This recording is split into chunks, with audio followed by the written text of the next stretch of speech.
Have you ever got hit in the head by a baseball bat? Then this probably means that you're not from Romania, or you simply haven't faced somebody that is playing the Karo-Khan and London system combined. I swear, these openings together are more powerful than the addiction of a dog for eating his own poop. And I mean that literally. So for today's video, I'm gonna be showing you what I feel like to be the best combo when it comes for openings for beginners. And in the meantime, you're gonna be making your opponents feel like they are literally being hunted down by their toxic ex. Let's get started. I'm gonna open up with a d4 and okay. So far we have gotten a lot of 1d5. But finally, somebody plays the move knight f6 where I recommend you start with the bishop. It may be a little bit confusing at first, but once you get a hang of the move orders, it is gonna be easy. And also, if you just start with the bishop all the time, that is generally gonna be okay too. And alright, we do see the fianchetto. That is definitely, like the positional approach to play knight f3, c3, knight bd2, and then play 4e4. This is what I recommend in my normal London system course on Chessable. However, if you're playing within this rating range, you're probably gonna fall in love with this approach of playing the Jobava against the fianchetto. So if you're playing normal London, stick with that. But you can mess around with it if they commit for fianchetto. So just do knight c3, and then the idea is to play e4. That was the point of knight c3, preparing the move e4, and d6 and castle is what I would be expecting. And we actually get d6 on the board, which gets us to the critical position. Because most people in these type of situations would go for the classical plan, which is queen to d2, and then the idea is to exchange bishops where a move like bishop h6, castle long, and then just start marching the pawn, something like h4, h5, which is okay. Try to trade bishops, open up the file, bring the queen, and so on. However, you're probably here for the good stuff, so we're gonna be using e5 where most of the people would take. Alright, like best move is knight h5, where I recommend bishop to d2. We already dealt with that on the channel in the past, so make sure to check out the Jobava London videos. But on d5, we just have simple move, targeting the knight, and now normally they enter the endgame like happily. Take with the rook, and then they go knight h5. Normally, or knight to d7. These are the two moves, and okay. He is pretty much just attacking the bishop. Where should we retreat with the bishop? That is the question. Okay. No, that's actually a trick question. Whenever they attack one of your pieces, like the kind of immediate way to react is retreat or defend. But how about you look for the counterattack, okay? This is something very important, okay, that strong players really do. Retreating is kind of the last thing that you want to do. You want to be generally making a stronger threat. And I'll give you a hint. The c7 square is the weakest spot in black's camp. But there is actually two moves to attack that, so you could do either knight b5 or knight d5. Which one is better? Because the difference can be from winning to losing. Just night and day difference. And I'm gonna tell you, knight d5 is best. And it's not because of what you think. Alright? It feels like we just play knight d5, so we also have the bishop defended just in case. But in reality, alright, the biggest difference is that in case opponent wants to play knight a6 trying to defend, like that, on knight a6 we have bishop takes on a6, eliminating the knight. Now, you do the math. Put a knight on b5. Yeah, okay, just get to show it on the board. Bishop takes. With a knight on b5, this would have not been possible. Okay, I'll show it in the analysis tab after the game. Now we have knight takes on c7 and easily win rook. Yeah, just should be easy win. Yes. But you have even a better move. That's what I'm talking about. That's like how insane the variation really is. I'm telling you, this happens all the time. You literally get checkmate in 10 moves against the King's Indian if you're using this little exploit with e5, because everybody enters the endgame. And you have to understand kind of the psychology of the King's Indian players, alright? Like, they are normally afraid of, you know, like a mating attack. So in order to avoid such mating attack, they think, okay, I have to trade queens, I'm gonna get an endgame, I'm not gonna get mated, so I'm gonna be fine. That is like what they're thinking about. However, this is just a very tricky approach because the endgame is just bad for them. And let me show you what I mean with why is knight b5 no good in the position. The difference is he just has knight e6. And notice, we don't have the same ideas in the game because bishop cannot jump over your own knight. I mean, you probably already know this. So that is just game changer. Knight e5. He has no way to defend. And what honestly happens in most of the games, they take on f4, you take on c7, and then you get this mate. So if you had a hard time dealing with the King's Indian as a London system player, give this one a try and let me know how it works out in the comment section. So with that being said, I think we can move on to the following game. Right, everybody, looks like we managed to get another black game. Opponent goes e4, so it is gonna be Karo-Khan time. And okay, let's see, which variation is it gonna be? Playing d5 and okay.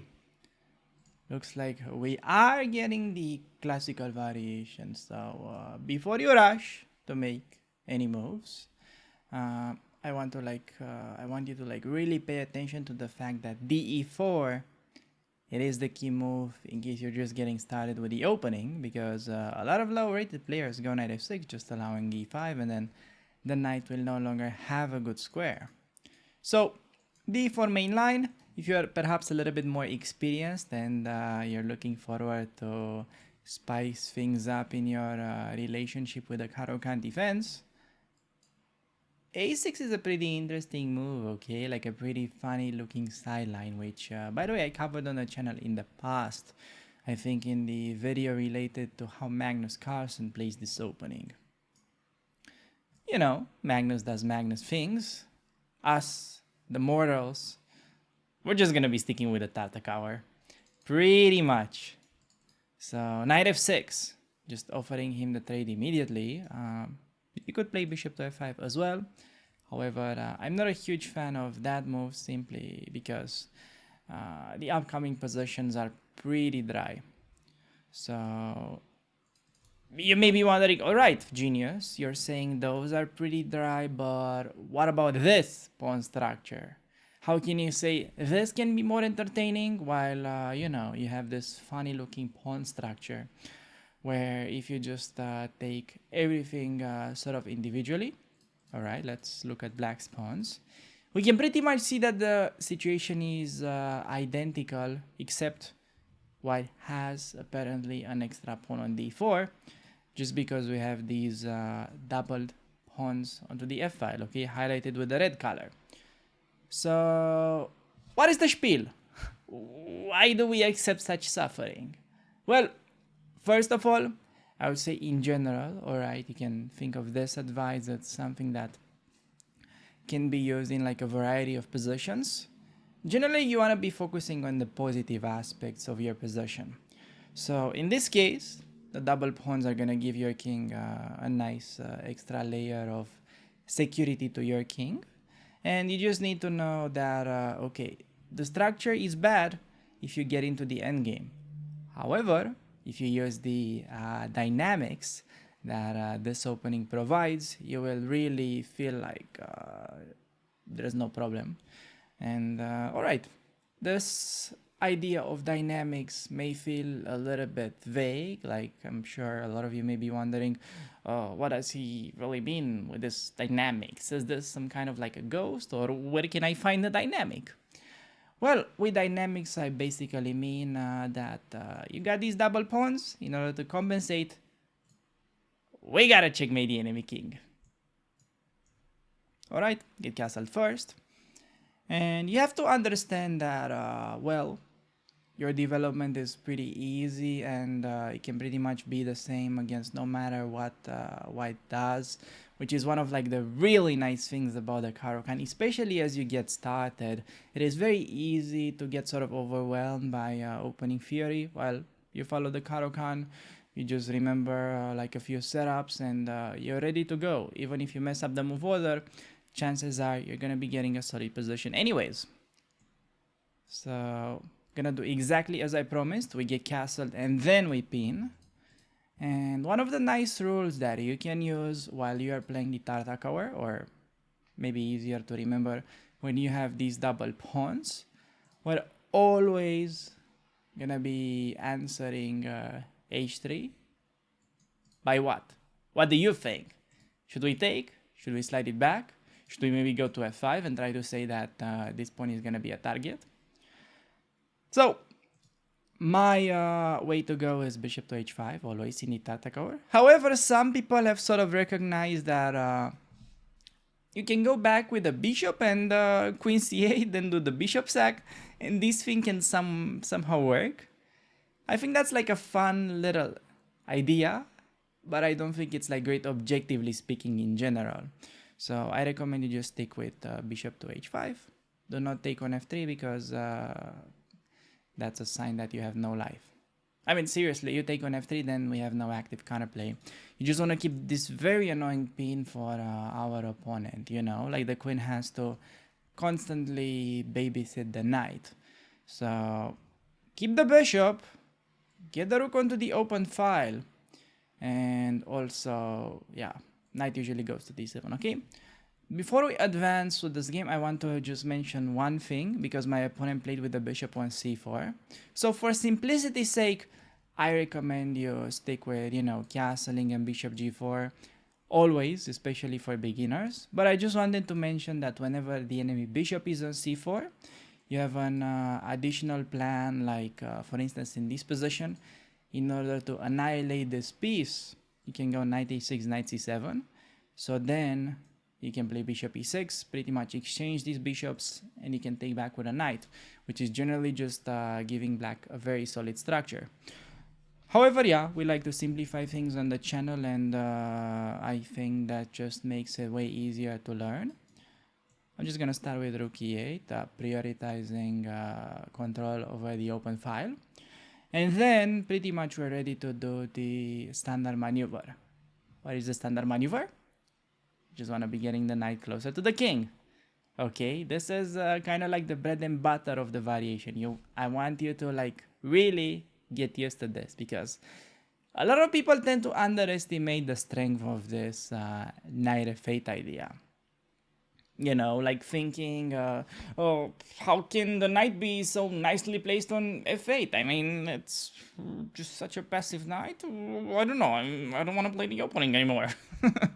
So, thing with a knight on f8 is just that, well, it's not gonna stay there forever. So for the time being, it's protecting the king, but it can also maneuver itself around the enemy king.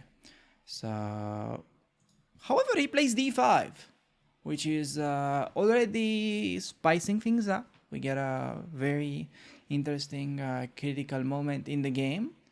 And I just want to mention the fact that this move does not feel as dangerous in this case, because the bishop is pretty much just staring into this block of granite of pawns. It's just a passive bishop. So I think technically c5 is the move that I would be making. However, queen c7 and just ignoring it, I feel is like what the computer would play. So I think I'm just gonna do c5 for like simplicity's sake. When you have such a nice blockade on d6, I think you're very much okay playing in this fashion. And maybe then we have idea to play knight e5, which is pretty much forcing him to play bishop to e2. And okay, I don't want to trade in that position, but he plays queen to d3 instead. Now, because we have no longer that much pressure, I could consider bishop to g6. But I think knight e5 can teach you a very interesting lesson, because if he takes, it's gonna be pretty much improving our pawn structure. And I think at this point he is even forced to. Otherwise, we take and we are ruining his pawn structure. So take with a pawn. Okay, it looks like we have a bad bishop for now. But I'm telling you, this bishop on d6 is gonna checkmate. Okay, it is just pretty much like a sniper that's hiding in the bushes. So queen to f5, as long as you don't blunder the bishop, you should be okay. I think bishop g6 simply wins the pawn, among other things. I could have played pawn to g6 as well, but unnecessary move. And just the fact that you can play f5, e4, yeah, like, okay, I can take free pawn. Alright, that's fine. But I want to show you the attacking potential behind black's position, because I'm telling you, this Tartakower is really venomous, okay? You have no idea. Like, when you see it for the first time, it just feels like a pretty weird, rubbish opening, or that's how it felt back in the days, like maybe 5 years ago. The thing with the Tartakower is just that it's getting a lot of redemption in the modern times. I will show you one specific line after the game of why that's the reason. Why are more people starting to play this opening now? I mean, more than ever. Queen c3 is a very tempting move, which is actually just a huge blunder. So you can try to pause the video and find the refutation in that case. A better move for him, I feel like, would be queen e3, but still f4 is very scary. So perhaps queen e2 is best, but then I have queen h4. So important now to not get mated. Rule number 1, you know, that's basic rule of life. Don't die. And then we'll take everything that we can. Okay, he gives me a check, but it's just like a meaningless check. It's it's just like a very small animal, you know, let's say like a cat that's trying to tickle an elephant with this check. It's not doing anything. Just look at this. Or maybe like a mouse that's trying to tickle an elephant. However, that doesn't make sense because elephants are afraid of mouses. Yeah, I lost track of the English language there. I'm sorry, guys, if that is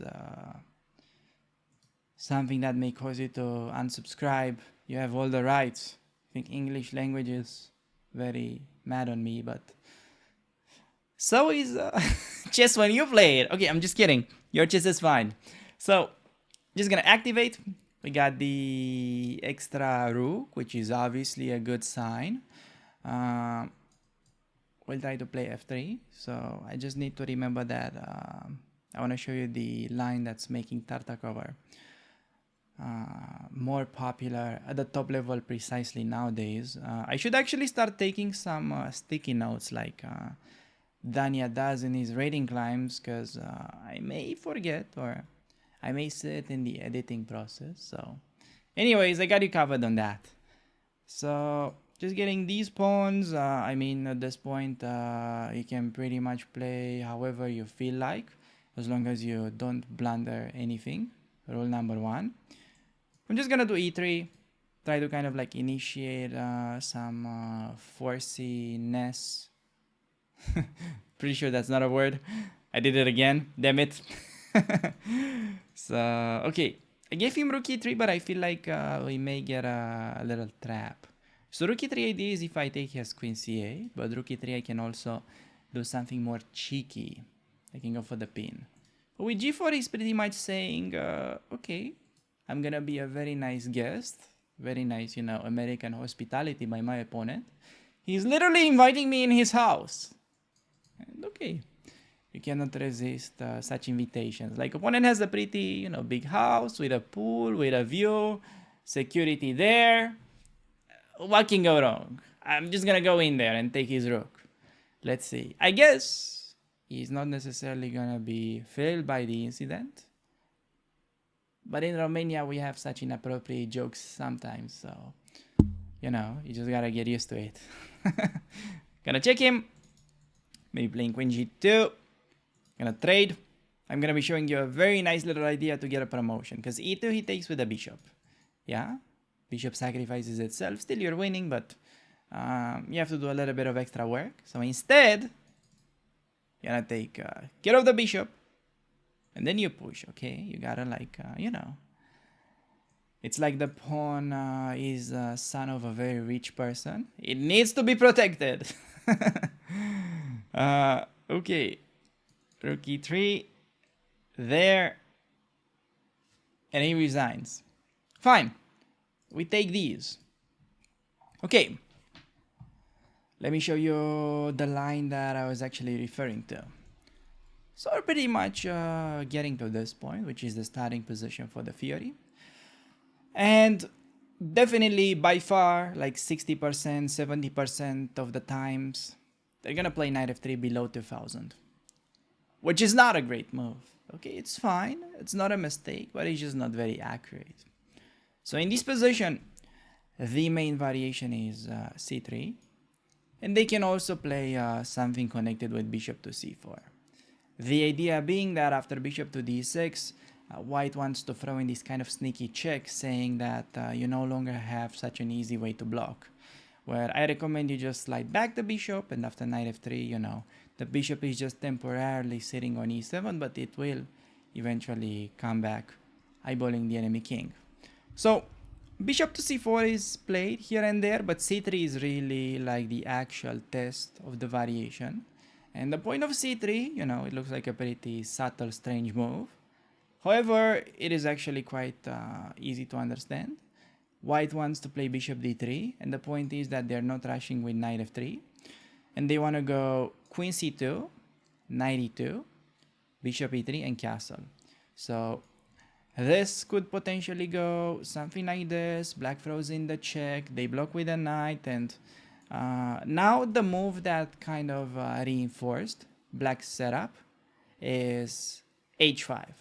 Okay, at this point it is no longer something new. If you've been following Fury for a little bit, this has been recommended in a lot of courses. There's been like a lot of top games with it recently. I think objectively speaking is the best move for Black. Because in the past, they used to like really play h6 or g6. Precisely, you know, g6 is kind of dubious. I tried to make it work for my Karo course, but couldn't get very far with it. I think it still can be interesting for blitz games, but definitely very dangerous. But yeah, to the surprise of a lot of people, I think I managed to do a great job in reinforcing this h6 move, which is kind of like my personal take on the on this thing. Main point being that after bishop to e3, knight to d7, long castle, I have a very spicy novelty in the course, which is the move f5. Simply blundering a pawn, yes. But the point is, after they take, we got knight f6. And despite Black being down a pawn in these lines because of like knight g4 kind of threats, queen e7, putting pressure on these pieces, Black is having full compensation for the pawn. Like one of the key ideas is to meet knight g3 with takes and then the queen d5, and Black is just doing very well. I've already played this variation on my main account. I usually get great positions, just better, and I lose just because I have a small PP. So you guys don't have that problem. You're gonna win. So I gave you a little bit of a peek insight to that of why I like h6, and just in general, I feel like for low-rated players or people that are maybe around like 2000, it is just easier to deal with a pawn on h6 other than you know, having to constantly worry about the pawn onto h5. That's just kind of my view over this thing. So that is like the critical test. Generally, you're just gonna get away without knowing any theory like at all. You just get this setup, go bishop out, and well, here he played the d5 move, trying to sort of make things happen. If he was to play something slower, like bishop e2, let's say, maybe this, one of the very important ideas that I really want you to pay attention to is that we can just set up the battery. Bishop c7, queen d6, try to go for bishop f3 and then checkmate. Okay, just to give you an example how this would look like. If white is not careful, you get to fully infiltrate. You give him, very unpleasant check. You get to give him a mate in the back rank and also colonoscopy. So that's gonna be pretty unpleasant. And after d5, once we got this nice little pawn structure improve with ideas such as bishop g6 and then just expanding, I think black just gets a very nice attacking play. So with that being said, I think we can move on to the following game. Right, everybody, getting another game with the white pieces. Gonna be going for the simplified London system. So on d5, start with the knight, then get the bishop to f4. Okay, another bishop to f5. I really find this move somewhat odd and rare, but okay. We're gonna play bishop to f4, and this may very well just transpose to the copycat variation. Okay, knight f6, just full mirror. Alright, so this is an interesting kind of opponent because he's, from what I understand, he likes to develop bishops first and then knights. Which, usually it should be the other way around, okay? You want to develop knights and then bishops. It's like, you're about to enter a room and there's a lady that's waiting next to you, okay? Always let the lady go first. Common sense stuff. Because then you can obviously look at the booty. Same way happens in chess, but opponent prefers bishop for some reason. That's fine. Alright? We're living in 2023. That's fine. Really fine. I'm gonna be going back with a bishop because I want him to trade and open up the rook. Notice that we're not always gonna be retreating, but for now, especially with the bishop out, I like that move. Okay, he plays knight f6 and with the bishop on f5, I really want you to stop playing c3. Alright, you're overdoing it. The idea of getting the pyramid is not wrong, but in general c3 is kind of required, especially when they play c5. So that hasn't happened yet, and having the pawn on c2 also gives you an idea of taking back with a pawn. So we're gonna be going bishop to d3 from that perspective, okay?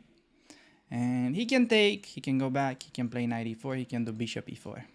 These are pretty much the main reactions that I get. You can also castle, by the way. Let me take on f5. That's also not a disaster for black. Normally, they either take on d3 or they go bishop back. Alright, to simplify your task, these are the two moves that you'll see in general. And in this position, pretty much everybody watching, their cat included, will take with the queen. However, I think you're missing out. Okay, I recommend you take with the pawn. Now, the idea of taking with the pawn is that, we got this nice little camaraderie in the center, meaning that the pawns can help each other. So we can do a move like e4, maybe even get off work. Okay. Alright, opponent plays knight b to d7. At this point, you can already play e4. You can also castle.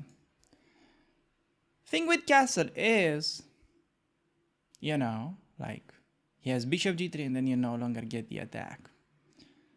So I would say, first of all, that is not a very healthy mindset to begin with. Okay, you just play, it's like, you like a girl, you don't know if she likes you back, but you're not gonna get with other girls just because maybe, some magic will happen. Dude, you have to move on, alright? We need to talk about that. Okay, I get it. It was tempting to get the nice active rook, but you cannot live for the rest of your life with that thought, okay? We're grown-ups, alright? Maybe I don't look like one, but I am. So, alright. just get castle. And now he plays the move e5. Okay, this is very interesting because the game takes a more concrete approach. If he was, let's say, just castling, we play rook c1, a3, b4, slowly expand, maybe knight b5 even if it's still allowed. Maybe we push e4 ourselves. These are like the main plans. Now when he does e5, you kind of need to do a little bit of calculation, see if you can just win. Now, pretty much notice that we can start exchanging and we pretty much just get to trade all the pieces. d5 is the obvious move and I think what we're gonna play. Because his king is in the middle, however, maybe interesting to play e4. Also knight b5 is an interesting move besides that, but I'm gonna do e4. Trying to highlight this concept that, well, not only that the king and queen are lined up, but also if your opponent's king is in the middle, the only way to exploit it is by opening up the position. So opponent kind of did it with his own hand in the first place by playing e5, but to be honest, this like really feels like a safe move, you know, like black is one move away from castling and they can afford such things, it may seem like. And now he takes. Okay, pause the video. What do you think we should play? Because there is nothing wrong with knight takes on d4. Alright, just taking and getting an okay position. But here, you know, this is the channel where you come as a boy and you live as a real man. We're gonna play e5. Alright, just going for a little fork, little counter attack. And the idea is pretty simple. Okay, we pretty much want only one thing, and that is to open up the position and get this nasty thing going. Okay, he takes with the knight. That's a good move by him.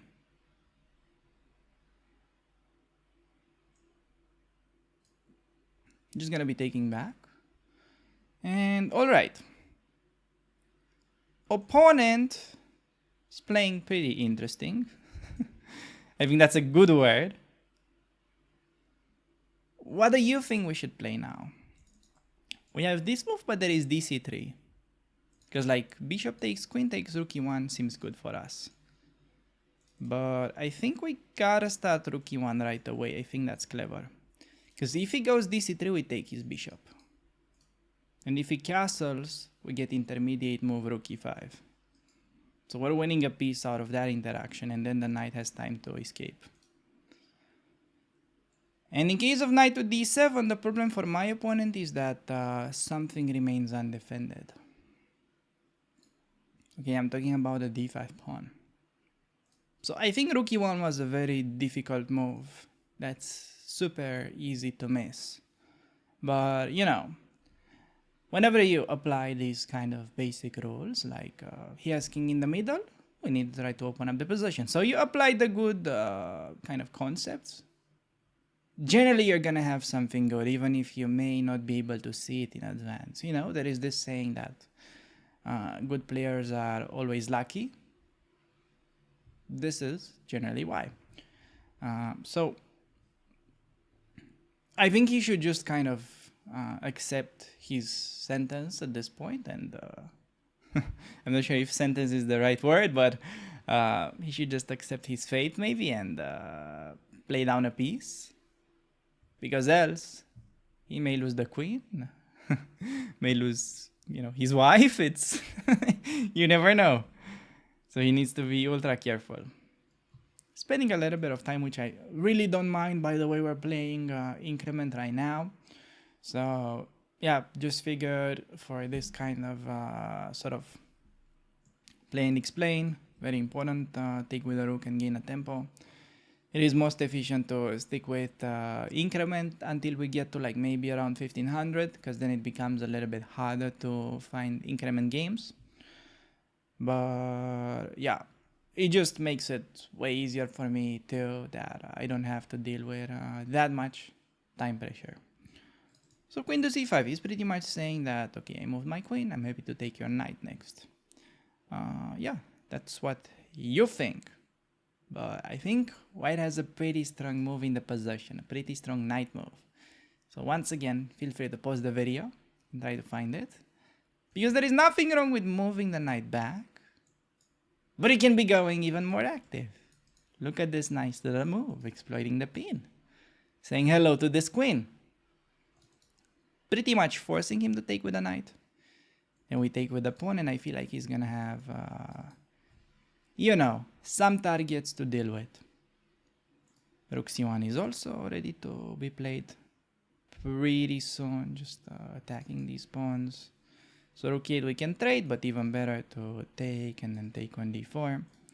So he's not even having any other pawns as compensation. At this point, we're just literally taking the full piece. So yeah, just gonna take. Pretty much double up. The goal in the next phase of the game is that we literally want to exchange all the pieces, okay? If you want to checkmate, you have to forget about that. Right? You need to grow up. Because checkmate is cool, but it's overrated. Most of your games are gonna be won in the endgames anyways. So yeah, I'm just gonna trade his rook, take with the queen. And I'm gonna go back with a queen, offering a queen trade. He can, of course, decline it. Yeah, just here. But whenever they try to decline this kind of trades, pretty much they're conceding squares on the board, and you can just pretty much still expand. It is pretty much, like if you don't go to the dentist, the situation becomes way worse. So if you go in the first day, the infection doesn't have like time to spread.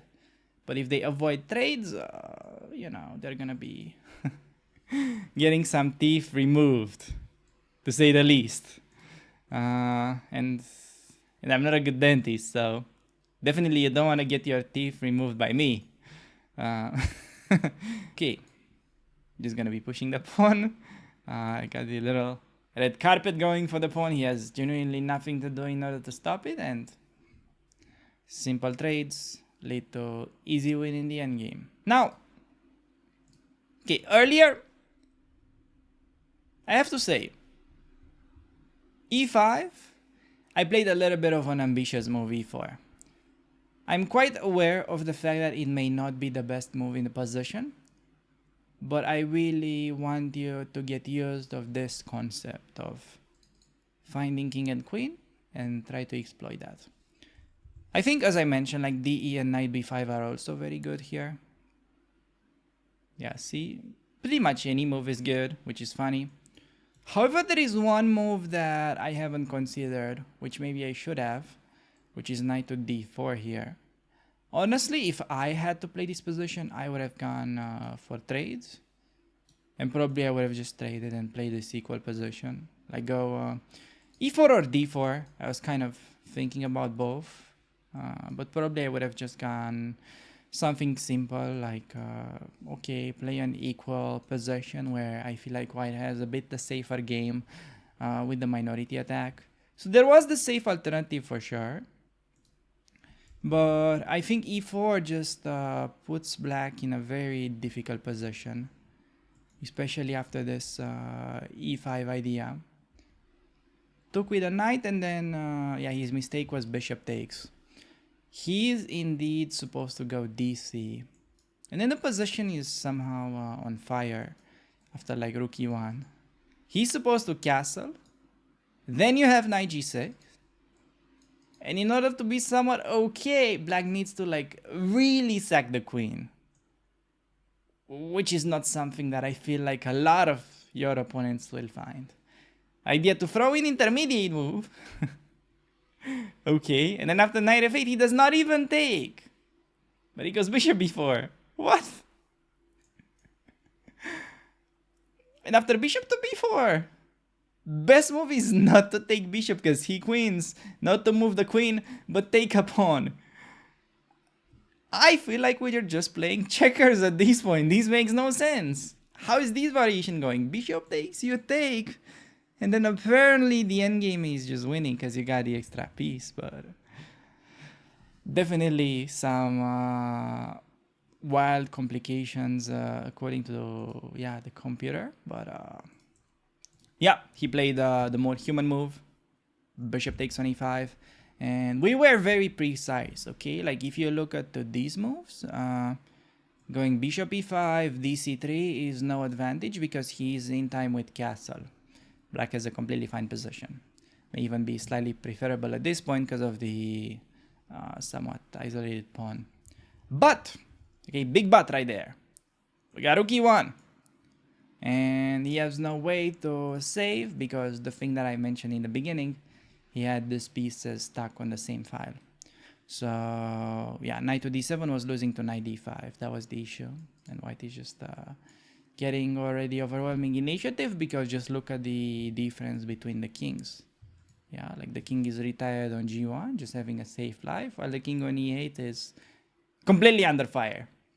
So, yeah, then the rest after rook e5, just play with the extra piece.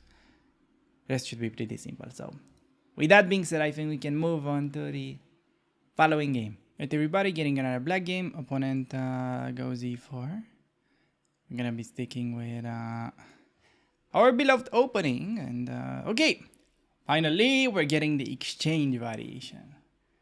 And this is very nice because you're not only gonna be getting the exchange variation by facing the traditional move order, like that's the main thing that you need to understand.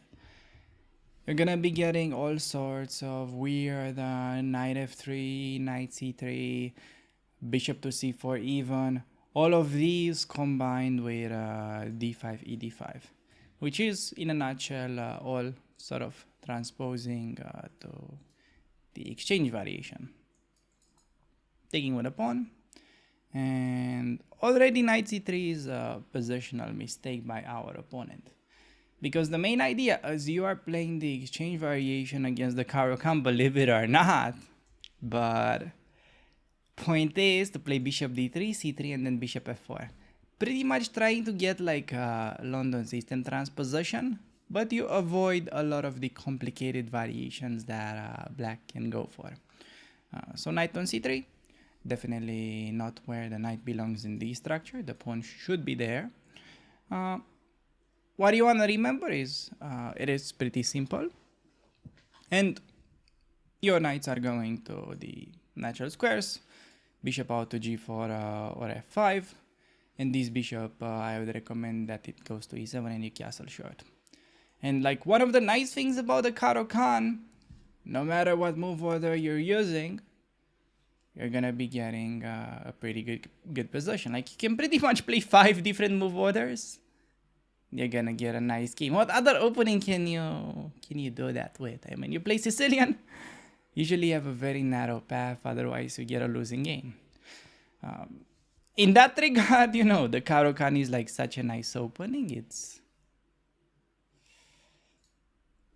rook to h3. What is my opponent trying to do? He just annihilated my speech about a Karo-Khan. Oh my. Fine. I mean,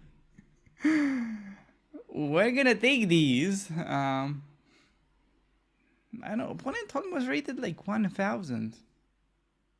May have downloaded his chess tutorial from Brazers or anything like that, because I don't know what that was about. So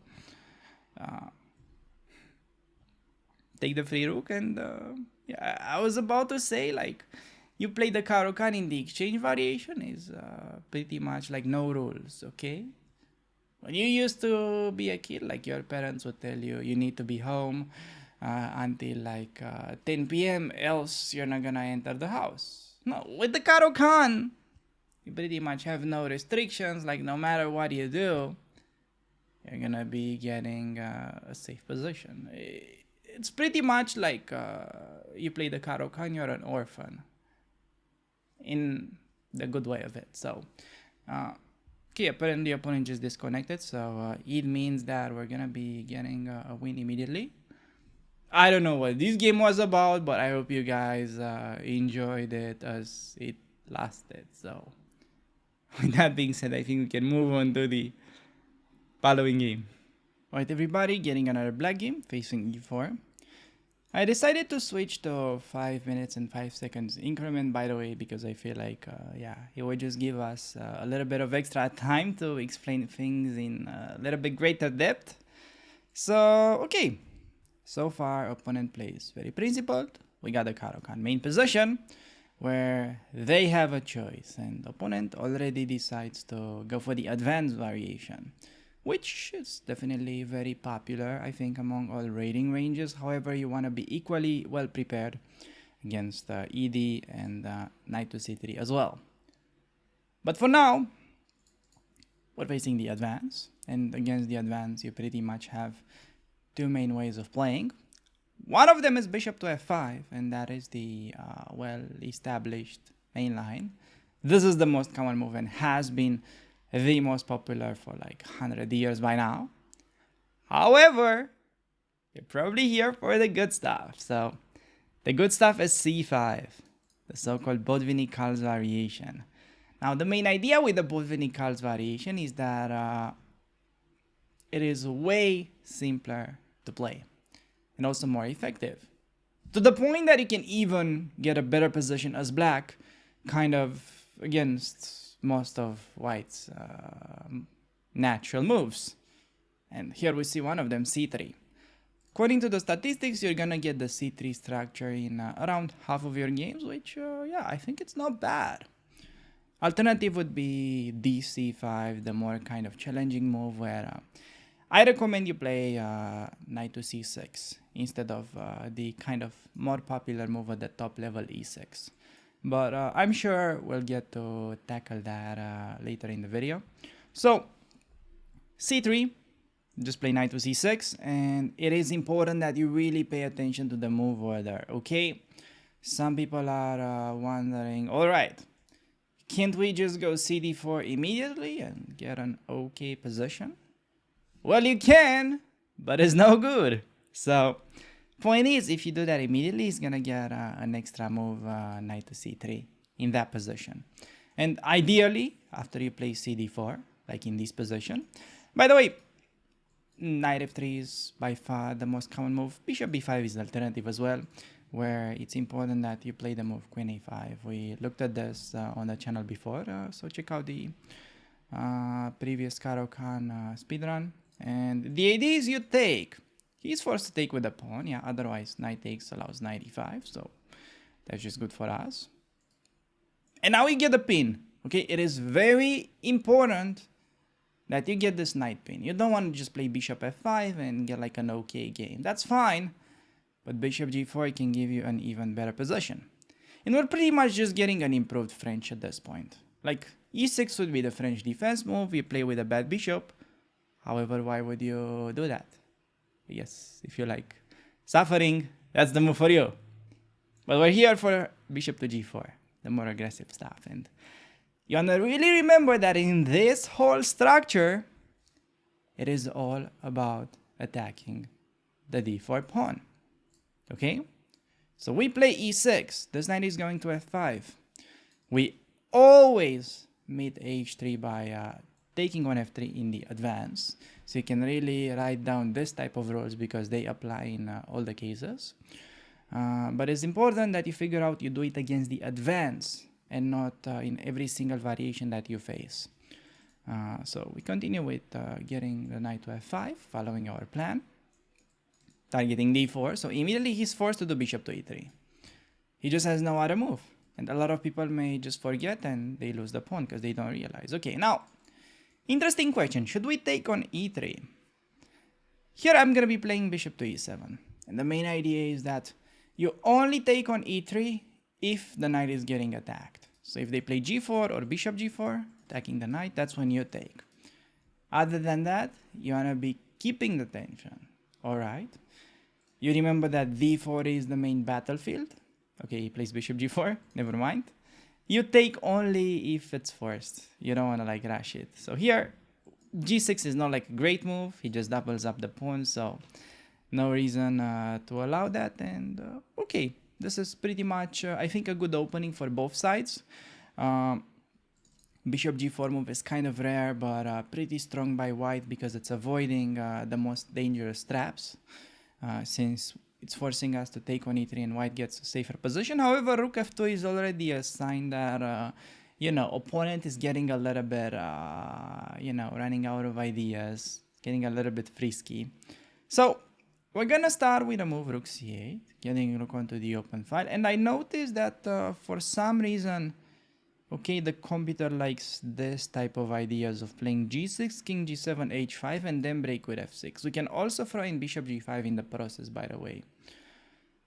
So yeah, we're gonna play king to g7. I think h5 is next, just getting rid of the bishop so we can push without hanging e6. That is the main idea, okay? Typical beginner mistake here, by the way, they play f6, they lose on e6, the fork happens, GG. Yeah, you wanna avoid that. I've seen it happening in a lot of games. So, queen a4, kind of pointless move. Gonna get rid of the bishop. And then I think it's time to break.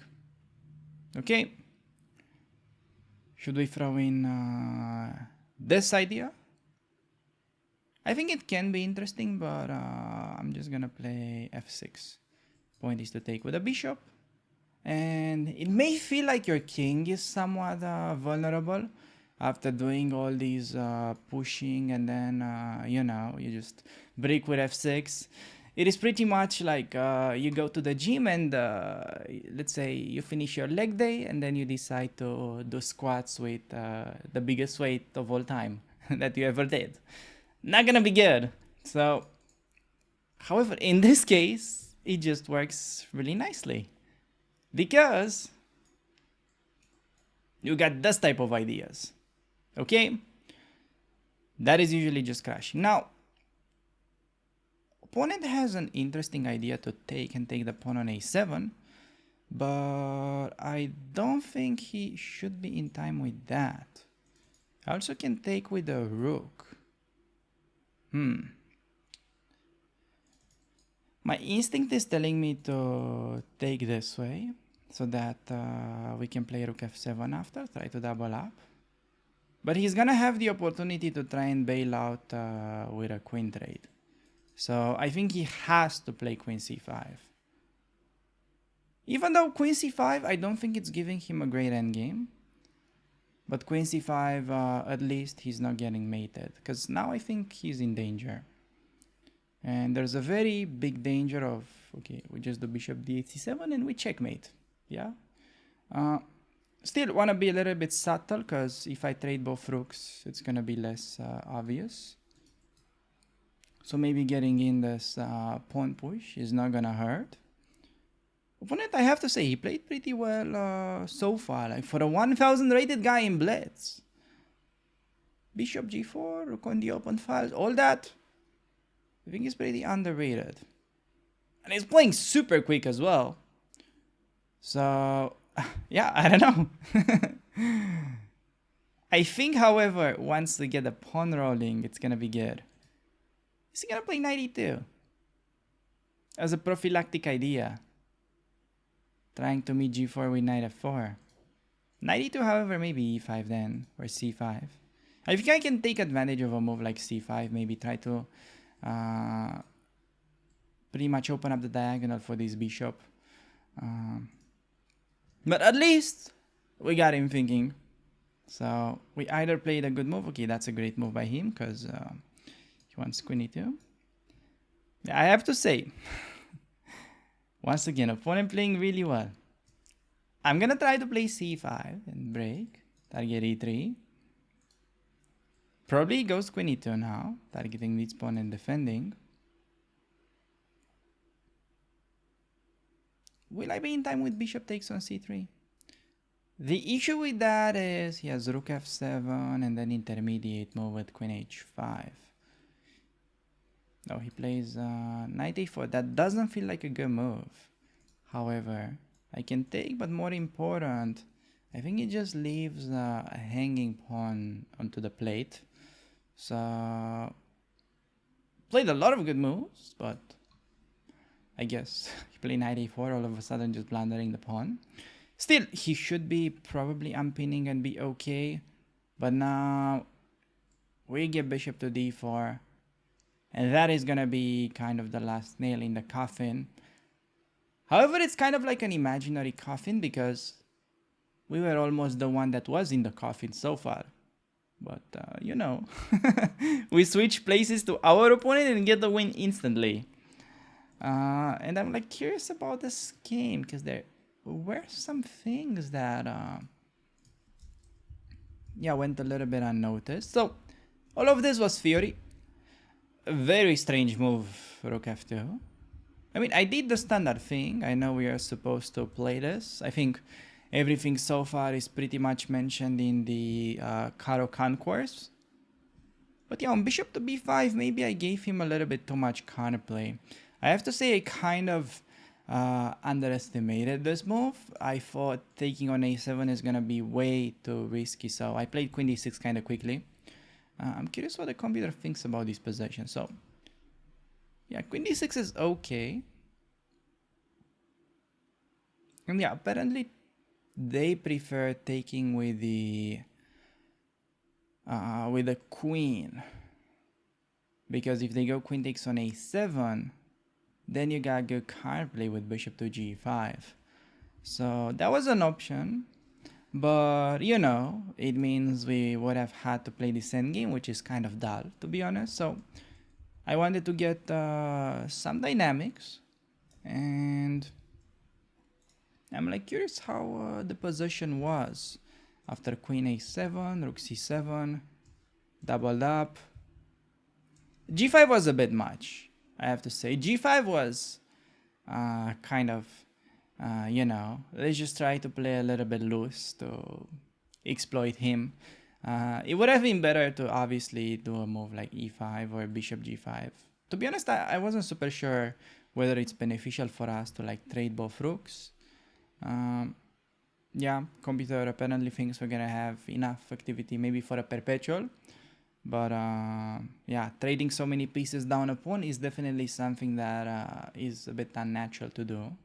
So he played good move, I played c5, and yeah, all of a sudden he made one bad move and he lost the game. So yeah, a bit strange finish, but I have to say, like first 20 moves, opponent pretty much played flawlessly. So I guess it is gonna happen sometimes. It is part of the process, but yeah, we pretty much applied.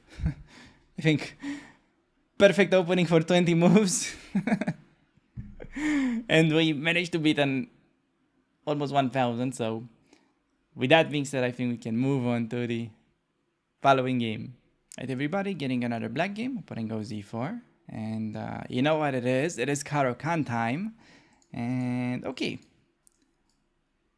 He immediately plays the move knight to d2. Alright, now in case you have never faced knight to d2 before, it is important that you don't panic, okay? Because this is literally the same as if he was to start with knight to c3. Because against both, very important, you want to start with de4. Do not make the mistake of playing knight f6. Because he just says e5 and then you have no good square for the knight. You're probably gonna cry. Not literally, just a little bit maybe on the inside. So, we just take, and then we play the move knight to f6. Alright, he takes on f6, gonna be taking back with a pawn.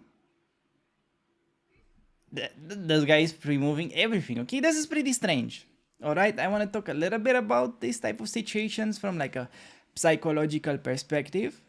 Because if you're not used to it, you may be just, falling a little bit under some pressure, thinking that because your opponent is playing fast, you have to play fast. No, you don't have to. You just play as you feel like, and usually when they are playing this fast, they're gonna be making suboptimal moves. So you should be happy generally when you see such things happening, and we're just gonna be sticking with the usual development, okay? We got the Tartakower structure. You know that endgames are worse for us because white pretty much has like an extra pawn on d4. And you know that for the double pawns, we need to compensate with dynamics. So the idea with dynamics is that it is pretty much about checkmating the enemy king. Alright, just gonna keep it very simple. So bishop goes to d6, you castle. One of the very nice things about playing this variation as black, the so-called Tartakower, is that even if you somehow don't remember the precise move order, if you kind of remember where all the pieces belong, you're gonna be getting there sooner or later. So that is usually not the thing with other openings. You know, here you play Karo-Khan in general, you have like at least 3 moves that are gonna get you to the deserved destination. I mean, how cool is that? So, bishop to d3, just rook to e8. Always get your rooks onto the open file. And okay, when he plays knight f3, we pin. That's pretty much the rule here. Don't get confused, like for instance, if he plays knight f3 here. Because you want to get castled first. A lot of people would start at knight f3, bishop to g4, which is typical inaccuracy for low rated games. But yeah, get castled, then pin. So we see knight f3, we pin. We always meet h3 with bishop back in the Tartakower. Really remember that. Don't take, because then you have a small PP. No, I mean, you just get no attack. So bishop back, knight to d7. If g4, you just slide back, and he's kind of just going for a premature attaculation. As you can see, it's happening in front of us. Let's see if we can keep this under control. Now they usually take in low rated games, giving us the pawn cube. Little do they know that the pawn cube is like table based. It's a mathematical win for black. Okay, I'm a little bit exaggerating with it, but you get the point. Who doesn't like good old pawn cube from time to time? Okay, I guess he wants that. How do we defend? Well, we can ignore. That is kind of my instinct, because it's kind of ugly to play a move like b6, but I guess we're just gonna keep things very simple. And okay, c5. Looks like a good move when you play it, you know, you feel like pretty excited. It's like you text your crush for the first time after you've been stalking her for like 6 months on social media. And then you realize she's just not even gonna give you a scene. And you just have a big hole on d5, okay? That is gonna be a square that we're definitely looking forward to take advantage of. So if a knight could land on d5, that would be really nice. However, okay, not only the d5 square has been weakened, but also the pawn on d4 is kind of like a permanent target. So pretty much you have 2 ways of treating this position. There's the slow approach, getting knight to f8 and rook d8. Or you can also try to go for the quick finish. Which one do you guys think it's better? You need to use a little bit of calculation, okay, to figure it out. And in case you're like, okay, we just get a kind of like nice long-term pressure, we have to play knight d7, knight f8. I will reward you the French key, at least the mini version. Because here, if you were to go one move deeper, you'll notice that we're actually going to be winning a piece in this line. We got check, only move is king e2, keeping the knight defended. And then we have one move that is pretty much going to be a disaster for white. So feel free to pause the video here and try to find it if you haven't already. And the idea is queen g2. Okay, king has to leave. We win at least the knight. So let's see. Goes king d1. Are we going to take this? We can, but why not take a rook first? So he just immediately resigns. Okay, didn't even leave me take. I would have probably taken the rook and he has to block, but you know what it is. We already have the extra rook, so just get developed.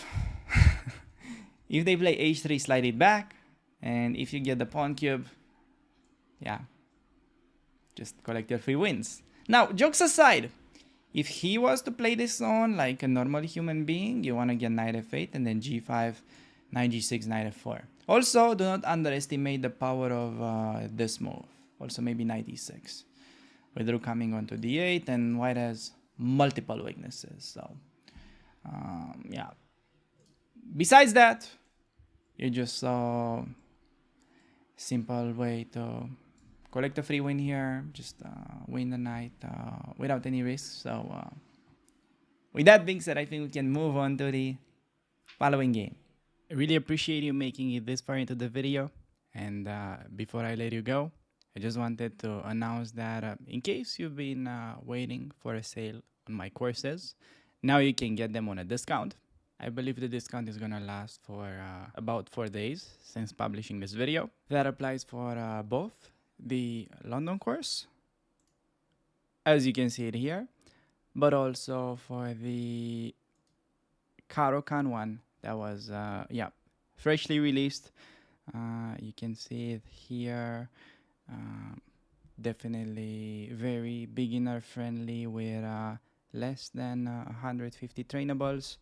You can pretty much see like all the stats in the right. And besides the strange looking art, I promise the courses are very much okay. However, if this is your first time on the channel, I highly recommend you wait with the purchase and you just watch the other videos that I have on the topics, because I'm pretty much just giving away anything for free. Like I think 70% of the information can already be found in the videos, and the courses are just like a very nice additional tool that you can use in order to repeat either the openings or get more comfortable with some of the middle games. However, if you do decide to purchase, I want to let you know that there is absolutely no risk, because with Chessable you can get your money back in the first 30 days guaranteed. The only side effect that can be perhaps a little unpleasant is that your penis may increase a few inches. So be mindful of that, and I very much appreciate your time. I'll see you around on the channel. Take care.